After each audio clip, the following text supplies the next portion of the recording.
Hey everybody, I'm Justin Schlegel with RHP Real Estate and Team Schlegel. Welcome to the latest edition of Tips and Truths. Today we're talking all about appraisals. So first of all, when is an appraisal needed? Well, when you're buying or selling a piece of real estate, then ultimately if financing is involved, an appraisal is going to be needed. Also during refi opportunities. So what types of appraisals are there? Well, there's several, and we're going to hit on three right now.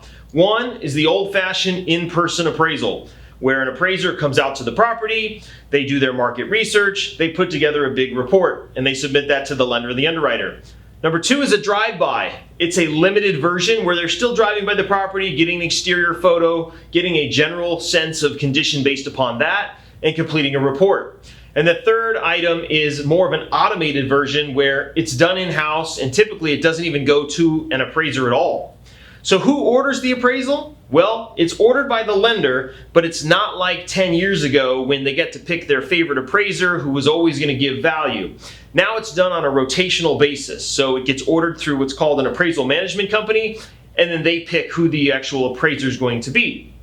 So should you get an appraisal before you sell your home? Well, the answer most of the time is no. So see, we are looking at the same types of information as what an appraiser is going to look at least if somebody is competent on the listing side, they're going to be digesting and evaluating the right information to make sure that the appraisal result is where it needs to be down the line. And so ultimately, if you buy an appraisal today, that doesn't mean anything tomorrow. The buyer of your property cannot use it. It will not be valid. An appraisal is a person's opinion on that particular day. So after that, it's worth not much more than a piece of paper. So the big question is, what happens when an appraisal comes in low? Well, there's really four options that can take place. First of all, a seller can adjust down and you move the transaction forward.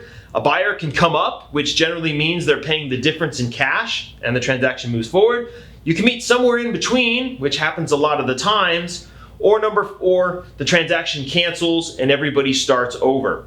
But if number four happens, if it was an FHA or a VA appraisal, then ultimately that appraised value is going to stick with the property for several months, which can impact the saleability down the line. So make sure that whoever is representing you in the transaction knows about appraisals and can give you upfront information so you can make the right decisions.